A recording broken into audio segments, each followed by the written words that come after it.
Raymond Aron, të opiumi i intelektualëve, e cilësonte premtimin për revolucion një mit që i jep alibi intelektualëve dhe politikanëve për të justifikuar dhunën dhe terrorin, me arsyetimin se shërbejnë për një qëllim të madh. Sipas tij, kjo nuk është gjë tjetër veç se një mashtrim, sepse revolucioni nuk sjell as emancipim, as liri, përkundrazi, prodhon diktatura dhe zhgënjime të reja.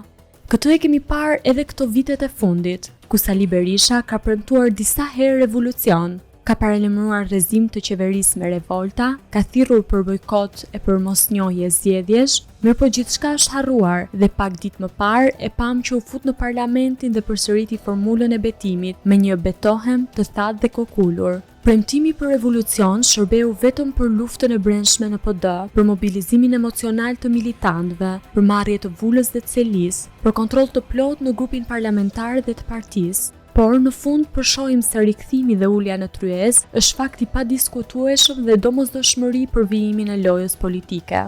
Kjo nuk është thjesht dobësi e një lideri politik, por është vetë natyra e revolucionit si mashtrim historik. Ai premton gjithçka, por nuk realizon asgjë, sepse revolucioni nuk është një e vërtet politike, por një iluzion i rrezikshëm që përdoret për të mbajtur ndezur turmat e pashpresa.